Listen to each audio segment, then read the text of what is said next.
Good? Yeah, good. Yes, sir. Let's do it. All right. What's up, everybody? You are listening to Justin Needs a Hobby. Episode 1, the pilot is what they call it. The very first episode. My name is Justin. I'm going to be the host of the show. Today, I got a good friend in here with me, Dr. Jamarri Aikins. Yes, sir. I call him Jam. Everybody, all of us call him Jam. You can call him Jam, Dr. Jam, Dr. Aikins. You know what I'm saying? He is a psychologist. If you want to get him a little background about your schooling and what you do for as a professional. Sure.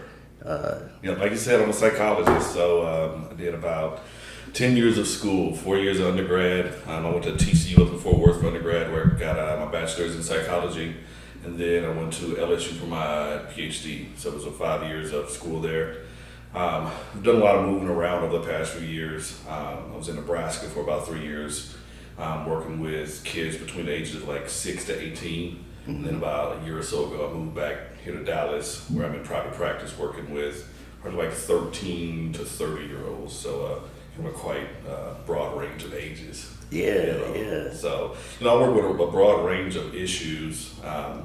Most of the folks who are coming in to see me now are like early professionals. Mm-hmm. So like working on kind of adjusting to like this new work-life balance that they didn't have to prior, because it was all school. Mm-hmm. And, I was happy when you came to me and approached me about this topic about hobbies, because it's one of the biggest issues that, they're coming in with. They don't know what to do with their free time. Right. So, just kind of work on how to get them, mentally healthy and kind of get their behavior in line and kind of get them, working toward a certain purpose and kind of engage in activities that are consistent with their values and things that they find important, so it's a good topic that you got here. Yeah, and speaking of topics, so basically I wanted to do this very first episode of just explaining why this podcast needs to exist, or why I'm doing it, why I'm passionate about it.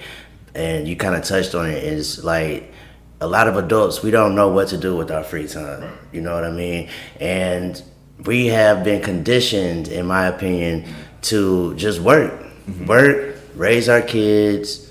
You know what I'm saying? And like, we just don't have time. Or I'm not gonna say we don't have time. I'm just gonna say we don't make time to enjoy life and find things to do for ourselves. Whereas when we're younger, growing up, if you go up and ask a child like, hey, what do you do for fun, or if you have any hobbies, they can list off a whole bunch of things just right at the top of their head. But if you go out on a date, or if you meet somebody new and you ask an adult like, hey, what do you do for fun, I feel like about 70% of the time when I ask that, adults really hesitate and they really have to think hard on like, oh, I don't know what I really do, and then the answers that they give half the time is like, is that really a hobby, like an actual hobby? So like I know me, like one thing I would always say is like, oh, I like going out to eat with friends, and it's like, I mean, is that necessarily a hobby though? Like, are you gaining a skill from that? Are you really, what's the word I'm looking for? But y'all know what I'm trying to say. You know what I'm saying? It's the first episode. I'm gonna slip up here sometime. Yeah, it's just like it seems like there's no passion behind it. There's no purpose behind it, right? Right. Like I think when I think about what is a hobby, I think about something that you would do even if you weren't paid to do it. Yeah. And if you had all the money in the world and all your bills were taken care of, family was taken care of, and you just had all this free time to just kind of vibe out. Like, what would you do? Right. And I think that's what you were getting at with the kids. It's like they don't have any responsibilities, right? They don't have no bills. And the other thing about kids is they don't really have this kind of sense of, are other people judging me, right? For the thing that I'm doing right now. Like, they do it just because it brings them personally joy and entertainment and reward. Versus adults, I think a lot of times with hobbies, like, we get caught up in like, what are other people going to think of us?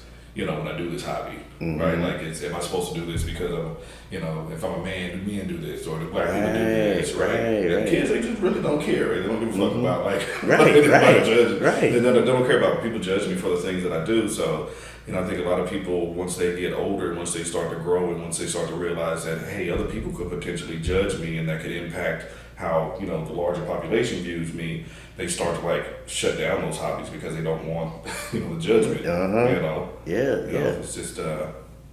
it's just crazy that, you know, we grow up and we worry so much about what people think about us, and we let that ruin our fun. Right. You know. Yeah, exactly. I know for me, like, a lot of times when I do hobbies or when I do different things, I do at times get attacked by, a lot of times by fellow black people, man. Like, they'll be like, oh, you out riding your bike? Oh, that's not something that we do. Like, oh, you going swimming? Like, you doing this? You going camping? Blah, blah, blah. And it's like, and I do that to people sometimes too. And I've the older I've gotten, the more I've tried to not do that. You know what I mean? Like, I tease a lot, you know. So I make fun of people, you know what I mean. It's just how I am. So like I'll talk some smack here and there, but I really don't mean it. Like, and I do try not to judge people or make them feel bad about trying something new. And basically, man, like I think that it's important that we encourage people to try new things, because you never know if you're gonna like something until you try it. Like, there have been plenty of times where I've tried something that I was hesitant to do and then ended up really enjoying it and wanting to do it again. It's kind of like with food. I remember my parents, the very first time, they said that when I was a kid, like the very first time I tried cake, like I was super like hesitant. I didn't think that I would like it, and they had to like force me to like it. But now it's like literally like my favorite thing to eat. Like I could eat cake every single day. But it's, you know, it's just one of those things, man. Like, if you don't try it, you're not going to know if you like it or not. For sure. And I think, like, so one of the reasons I wanted to have this particular episode with you is because of your profession and stuff. I know that there are HIPAA compliances. You can't say certain things, but like, you in your field, what are some of the trends that you have noticed that like within your profession that has kind of like made you realize that adults do need hobbies, or you know. Yeah, I think one of the biggest hindrances for people going out and finding hobbies is social media, right? Because you can sit in your apartment and you can scroll through TikTok and you can scroll through Instagram and you can look at thousands of people like engaging in hobbies, and you can be like, oh, that's kind of cool, right? But then you won't go out and do it yourself, right? And so like, people are finding enjoyment through like seeing other people engage in hobbies, right? So it's kind of very similar to like, we can sit and we can watch a football game, or we can sit and watch a cooking show, or we can sit and watch like home repair shows, but we're not like doing it ourselves, right? We're kind of enjoying that vicariously through other people, right? And social media, just the algorithm has us like trained to sit there watching the entire rest of the world like engage in their hobbies when we don't want to go out and do them ourselves, right? I didn't even think about that, bro. Like the social media aspect. Absolutely. I probably do that and don't even realize that, bro. I do that with cooking. Like, I found myself on TikTok.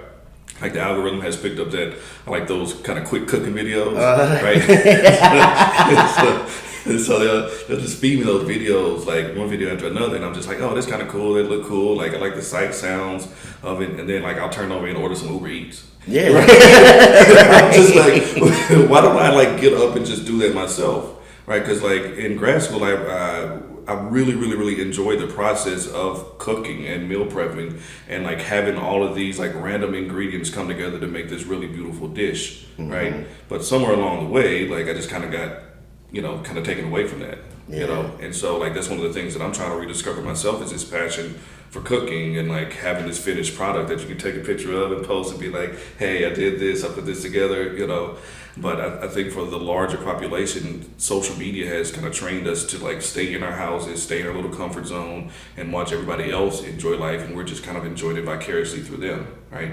And for some people, like, that might be all that they need, but I think for the good majority of us, we got to go out there and we got to experience it firsthand, because there's no better pleasure than like going out and, like you said, like figuring out what do other people like about this particular activity and how can I get in on that myself. Yeah. You know, Yeah. it's just like, so social media is probably gonna be the answer to everything you ask me. But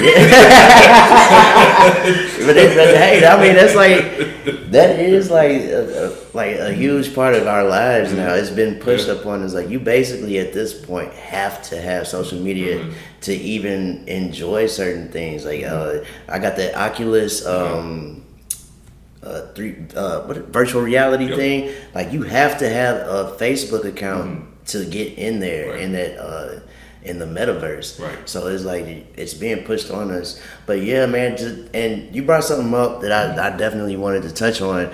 Is you brought up how people were stuck in the house. We're stuck in the house. And when you said that, it reminded me of the pandemic. The pandemic was when I realized, like, man, adults are extremely bored. We don't have anything we're not doing enough, because when the whole world shut down and we could not go out and do anything, like, I just noticed, like, everybody was just online on their phones arguing and about because that was the same year as the election. There was a lot of like political stuff going on. There was a lot of like police stuff going on and everything. And it was just like, man, like I was just so upset. And then like there were so many people who were adamant and pissed off that they had to be in the house and like they couldn't go out. And you know, down here in Texas, like that was a big thing. Like people were like pissed. Like, man, I want to go out. Like I don't want the government telling me I can't go out and do things. And I was just like, yo, like if you had a hobby, it probably wouldn't be so stressful on you. You know what I mean? If you would pick up a new skill or something, because I actually did. Like I got into like studying Salesforce and got a certification in that, and actually took a whole new career path, got a whole new job out of it and everything. Right. And but yeah, so like that was something that was eye-opening for me, being able to have that time to sit down and then being like adamant about picking up a new skill, and it like changed the whole trajectory of my career just by doing that. But I noticed that a lot of people actually, I'll take that back. There were some people who were like getting in shape and picking up new things. Starting side hustles. There were people out there who were doing it, but I feel like there were still a lot of people who didn't realize that like they weren't doing anything with themselves, and they probably should have been, man. So like, yeah, that's probably the biggest issue that I ran into when the pandemic started, was people trying to figure out what to do with all this free time that they now had on their hands, right? And I would brainstorm with them like, hey, do this, do that, try this. The issue that we ran into was that a lot of times hobbies, they're not immediately rewarding. Like they require like time, energy, and effort, in order for it to pay off. And a lot of people, they would try it and they would be like, oh, well, that, wasn't really fun, or I didn't really get anything out of it. Did they just give up on it, right? Mm-hmm. And that's not how hobbies work. You got to start from the bottom and then kind of work your way up to get to a point of success and to feel like you're getting something out of it. But I think a lot of, again, going back to social media, I think our brains are just kind of trained for immediate gratification, right? And if something isn't immediately gratifying, or we don't immediately get something out of it, we just kind of move on from it, right? And so I found myself frustrated with like just going through all the different things that people could do and them just immediately rejecting it just because it was either boring, or it's going to take a lot of time, or it's going to take a lot of effort. And so people would just sit there kind of bored, and the next best option was social media. So I just kind of sat down and scrolled TikTok or scrolled Instagram. Do you think that there is like, so like, since we keep talking about social media, do you think that there is an amount of social media that people should not be engaging in? Like, is there like, in your expert opinion, how much social media should people be doing? I'm just curious. So this is kind of my professional mixed with a bit of personal opinion in it, because the research is not very clear right now, because social media is like a newer phenomenon that we're dealing with.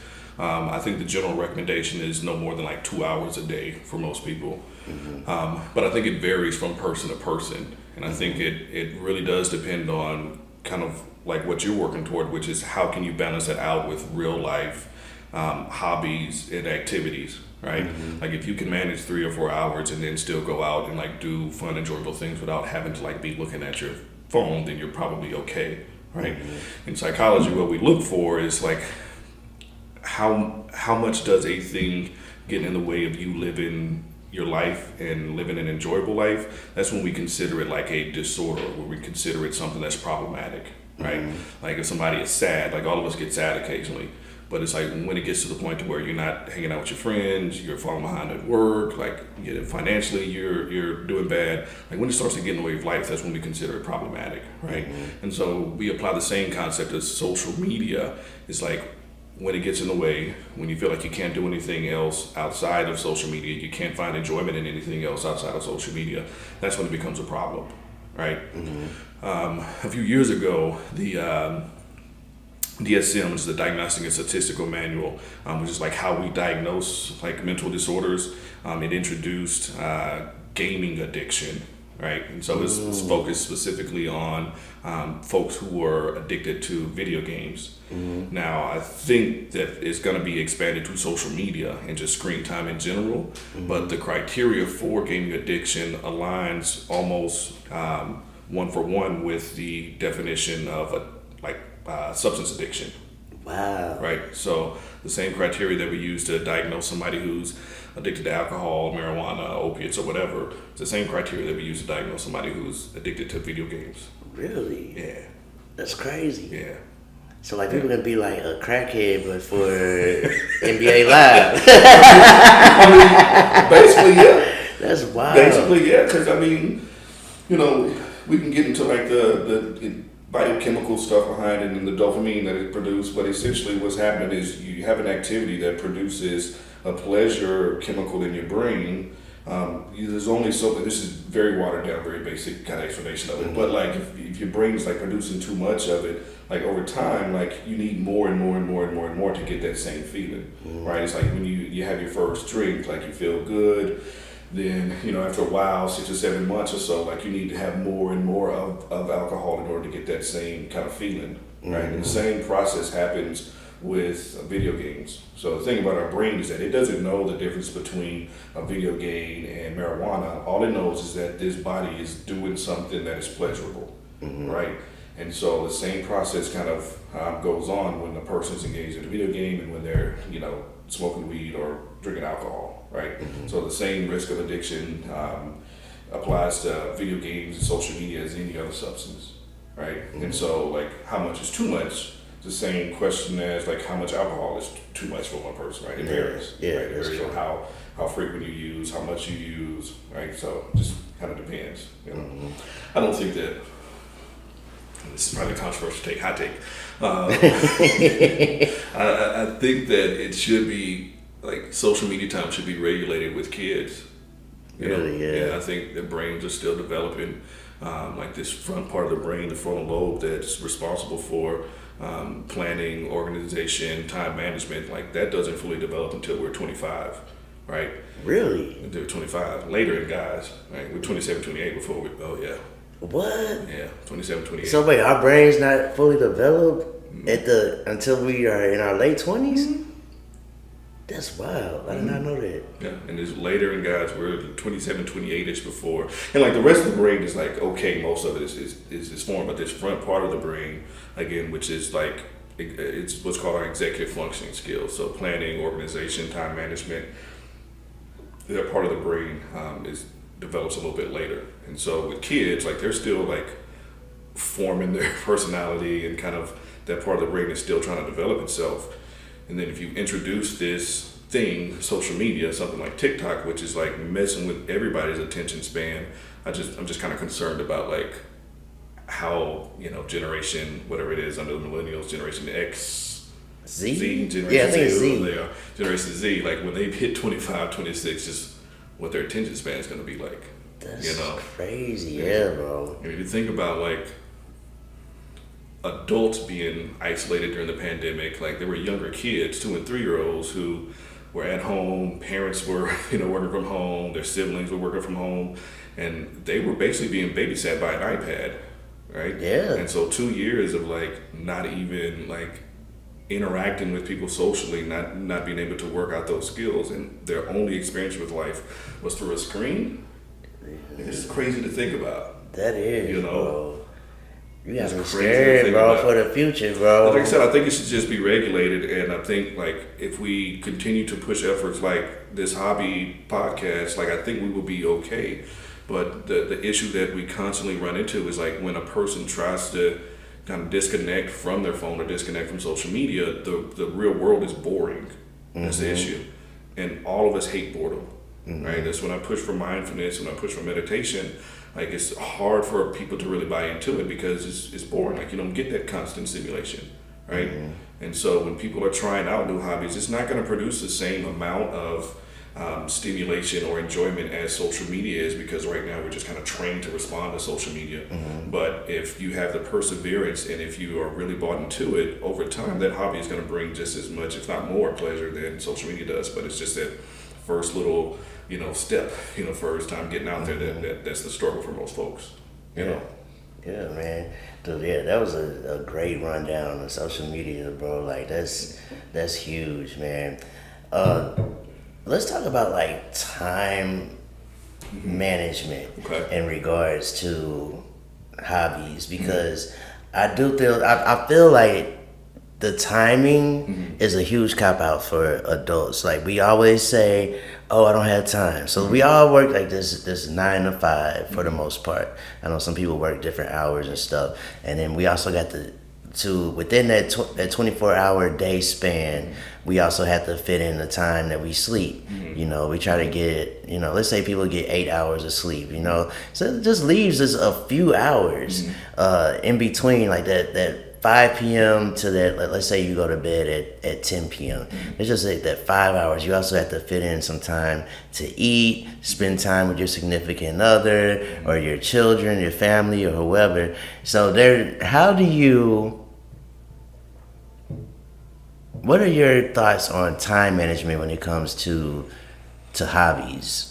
Do you think that that's like an issue, like a big issue, like for some of your patients is like they feel like maybe they don't have time to pick up hobbies or something like that? Yeah, that's one of the bigger issues too. Is like figuring out where they're gonna put in that time in their schedule.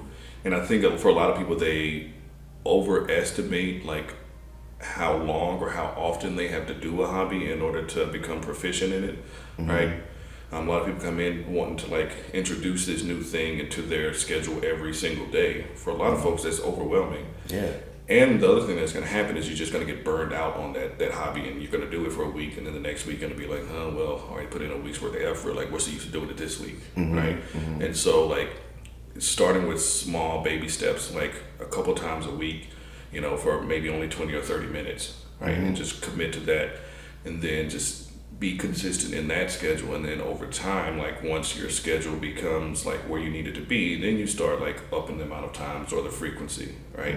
I think a lot of people, when they are working on developing a skill or a hobby, they come in kind of gung-ho, ready to like immediately be a master in it. And they kind of oversaturate it, and they just jump right into it, and they spend hours and hours the first day, and then the next day you're just like, I don't know that I really want to do that anymore. You just gotta spread it out. And it really is just about finding just small periods in the week to introduce that topic. And I encourage people too to listen to podcasts or watch YouTube videos on whatever hobby or skill that is that you're working on developing, because even that in and of itself is like pushing you forward and kind of maintaining your motivation. Like, you don't have to be out there actively like engaging in that hobby. Like eventually we want to get you there, but for me it's more about like consistency, rather than like how long you're doing it or how often you're doing it, right? So it's just about like building up that routine, and there's like tons of books out there on like routine and habit building, but it is starting with small baby steps. You hit it on the what do they call it? Hit the head on the nail. The nail on the head. Hit the nail on the head. Yeah, man. Yeah. You hit the nail on the head with that, bro. Because I'm one of those people, bro, where I will start a hobby, bro, and I'll think that I'm gonna like it, and I'll burn myself out on it because I'm not good at something. Like if it's something new, like I'm not gonna be good at it right away, and it can be discouraging, bro. And then you have to think like, oh man, for me to get good at this, I'm gonna have to do this a lot. So then you start doing it a lot, and like so, cycling is one of my hobbies. I just started that during the pandemic. and we got an actual bike lot, and you know, like a real nice like $1,200 bike, and like yeah, man. So like I started riding, and like I'm slow on that bike, bro. Like I've gotten faster, but it's like, bro, like I get passed up by like 75-year-old men, bro. Like they will zoom past me out there at White Rock Lake, bro. Just zoom past me like it is nothing. And it's like it can be discouraging, bro, but you have to find that love and that passion for it. Like for me, I use that when I get past, I use it as motivation for me to be like, man, all right, I gotta get better. I gotta come back and do this again and keep it consistent and just keep getting better and better. So when I first started, like my average speed would be 12, 13 miles per hour. Now I'm like more like 15 miles per hour. So it's like eventually I want to get up to like 18, 19 miles per hour. And I might not get there for years. I might not get there till I'm 75, God willing, you know? So it's like, it's one of those things, like for the listeners, bro, I definitely want to make sure that you guys, whoever's listening or watching, like, man, like, give yourself some time to get good at these things. And it may also be that you try something and you don't like it. Like you maybe think that you would. So like me and Juan, the videographer back here, we went kayaking last week, and like I loved it. You know what I'm saying? But like if I didn't love it, like hey man, like it's okay. At least I tried it. You know, like don't feel like you have to get married to a hobby. You know, you might try surfing and realize like man, like I hate this. You know, so but like don't beat yourself up, or don't give up on hobbies either. Right. And like speaking of time management, bro, one thing that like I just hate about our culture is this 9 to 5 thing anyway. Like why did we who subscribed us to this idea that we should be working most of our day? Yeah. Most of our life. And most of our life. Yeah. On most of the week, like 5 days a week. You know what I'm saying? Like you're expected to work, spend most of your time away from your family, most of your time away from your friends, and be at your job. We really end up spending more time with our coworkers throughout our life than our significant others and our people, our actual family and friends, which is just complete BS in my opinion, bro. I feel like hobbies are a good way to escape that process and that mind. I feel like depression and mental health are huge right now, especially in the United States. I feel like we're finally getting to that place where people are open to those discussions and stuff. I feel like with hobbies, we will be able to kind of fight off some of that depression, because you'll find something that you actually are passionate about. So you'll have something to look forward to on a daily basis or a weekly basis, monthly basis, because some hobbies you're not going to be able to do all the time, because some hobbies are going to be expensive. Like if you want to travel, you might not be able to afford to go to Europe every single week, you know what I mean? So but like it's definitely, in my opinion, like something that's going to be able to bring happiness to people, bro. And that's not just an opinion, that's like a scientifically proven fact, like what you're describing right there, right? Like the treatment for depression, the kind of gold standard up until this point is cognitive behavioral therapy, right? And the B in behavioral therapy is behavioral activation, which means finding ways to get people involved in their life in activities that bring them a sense of success, achievement, reward, or in activities that are social, right? And so when people come to me and they're depressed, the first thing I have them do is like describe to me, what does a normal day look like for you, right? Go to work, come home, turn on TV, turn on the Xbox, turn on video games, get on social media, order some Uber Eats, go to sleep, right? And it's like, what about those things bring you joy? And they can't really tell me anything, right? And so one of the first things that we prescribe is like sitting down and scheduling out fun and enjoyable activities, right? And so again, these are things that are success, so things that you do that when you finish, it gives you a sense of accomplishment, or something that gets you connected to people, right? Because that's what keeps people depressed, and that's why everybody's so messed up right now. Is the pandemic. We've been isolated for 2 years. Right? Yeah. So finding an activity that gets you connected to people, or finding an activity that gives you a sense of achievement, right? Because we all feel good about ourselves when we do something, we have a goal set, and we achieve that goal. Like that feeling that shows up for us is an antidepressant, right? Mm-hmm. But with depression, what happens is we kind of keep to ourselves, and we kind of avoid those types of activities, and so we start to develop this mindset that my life is boring, my life is plain, everybody else's life is better than mine. So I'm sitting here on social media seeing everybody else do this fun stuff, but I don't do any fun stuff myself, right? And so our perspective on our life is skewed, and then we think that, you know, there's really nothing that we can do to change our circumstances, or there's really nothing that we can do to change our mentality, or there's really nothing that we can do to change our emotions, because we just like sit in the house not doing anything, right? And I tell people, like, variety is the spice of life. And I say it's something as simple as taking a different route to work each day, right? Like, just change that up, right? Take a different path to work, see what that does for your mentality, right? Because we wake up and we kind of automatically go on autopilot mode. We just do A, then step B, then step C, and just kind of continue, and then becomes boring and mundane after a while. You get a little variety in there, like your brain perks up and it's like, oh, what is this new thing? Right? And that's what brings that joy and enjoyment in our life. And if you have scheduled hobbies in your routine, like, it's going to provide even more of that, like, enjoyment, you know? So, you know, I don't think that it's an opinion. Like, that's a scientifically proven fact that going out and doing something outside of your regular schedule is an antidepressant, you know? See, people, he literally just gave you, anybody who was out there feeling like a robot, because that's exactly how I felt as, like, in my mid-20s, having my first real job after a couple years. You know, I went and got I got my degree when I was 22, moved to a new city, because I got a new job, got my corporate job. And after doing that for a couple years, I felt like a straight up robot. I was like, man, every single day I'm doing the same thing. Like, this can't be it. Yeah. And so, like, if you are having depression, if you're suffering from depression, if you're suffering from boredom, like, this man just gave you a scientific, like, cure to that. Like, go out and find something to do with yourself, and you might have to put your phone down to do it. Like, man, like, these people, man, they don't understand, bro. Like, we grew up at a time where there was no social media, bro. Like, if you wanted entertainment, you had to go outside. I remember my parents used to make us go outside. Me and my sister, bro, like, there were times, if it was nice out, like, you had to go outside. Like, they didn't even want you in the house eating up all their food. You know what I'm saying?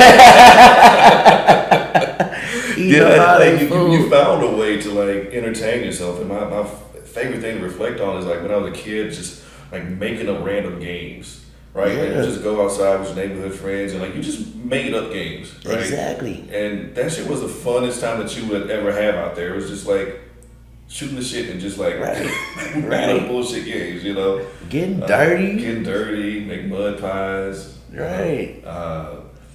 But, you know, I ask people to reflect on too, like, when we're kind of exploring different hobbies that they could potentially get into. It's like I have them to kind of think back on when they were kids and what were the things that brought joy to them.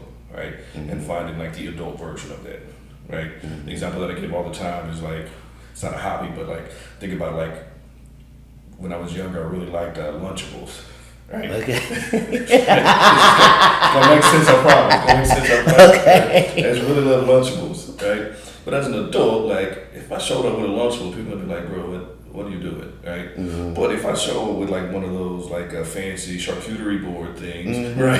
Like, that ain't nothing but a fancy Lunchable now that I think about it. Right? You sure, right? And so, same thing with hobbies. Like, whatever you did as a child, just find the adult version of it. Yeah, right? Yeah. Like, whatever you feel like, you know, was the thing that was personally relevant to you, find just the adult version of it. Yeah. You know? That's dope, bro. Yeah. Find you an adult Lunchable. Yes, sir. Yes, sir. Find your adult Lunchables. That's gonna be that might need to be the name of the title of the podcast. Adult Lunchables. Yes, sir.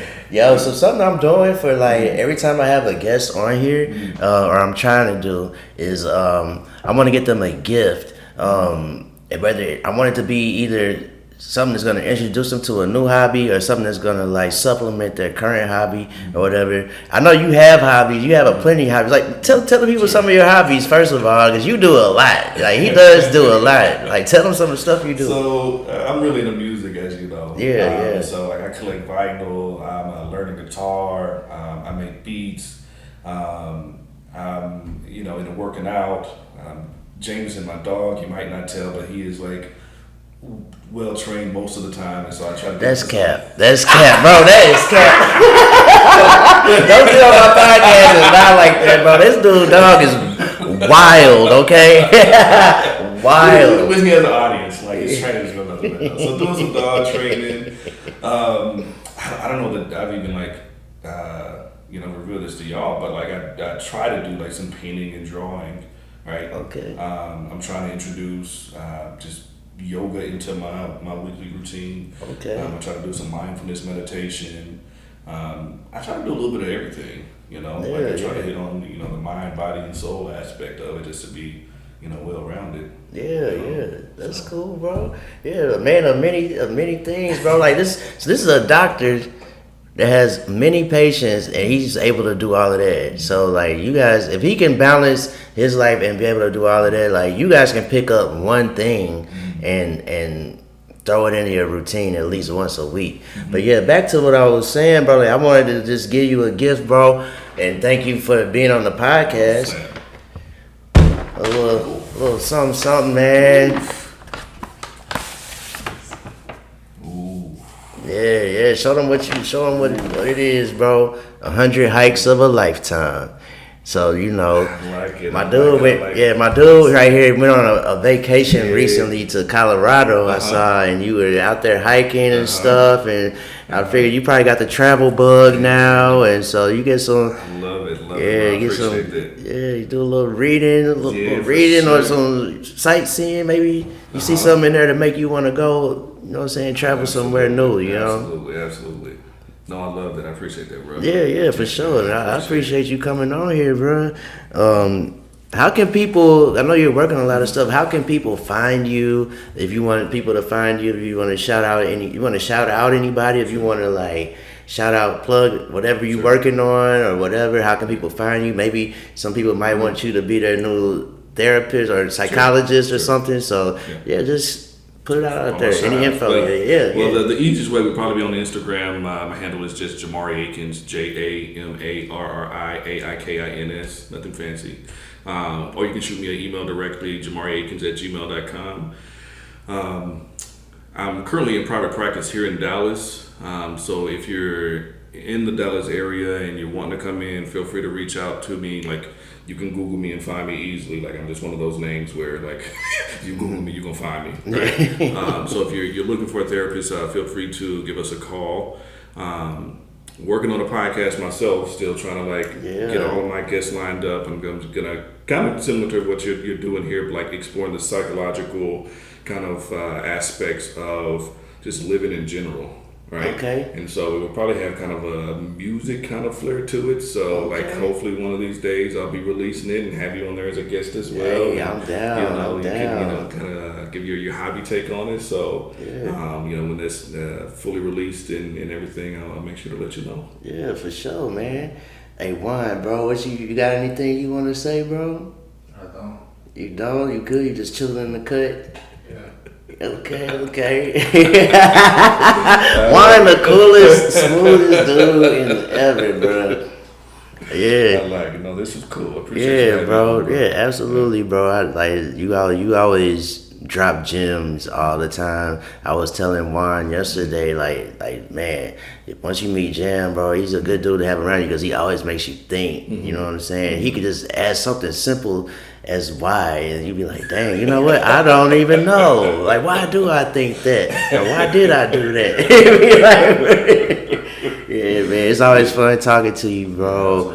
Yeah, man. So everybody, make sure that y'all hit up Dr. Aikins right here. I always want to call him Jam. I almost call him Jam. I gotta respect his profession on here. You know what I'm saying? But yeah, man, make sure y'all hit up my boy, give him a follow, and check out some of his future projects that he has coming out. He's real cool. I love the dude, and yeah, man, thanks for listening to the first episode of Justin Needs a Hobby, and we'll have plenty more in the future. I'll be interviewing many people just throughout the whole series. I don't know how many episodes it'll be. It might be 1,000.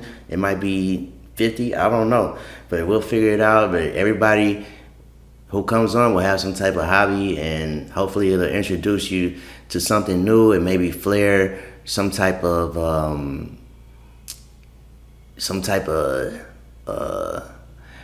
I'm drawing a blank. It's been a long day, y'all. It's been a long day. I've been up since early. I went to the horse races earlier, so I'm sorry, bro. Like, my mind is winning. But yeah, hopefully, what I was trying to say is hopefully this will spark something inside of each of you to get out and enjoy your life. Because we only get one life, bro. And we need to stop letting these corporations run us to the ground, bro. Get out here and enjoy your life. Like, for real, for real. And that's really all I got. Thanks for listening, y'all. And thanks for watching. We'll see y'all next time.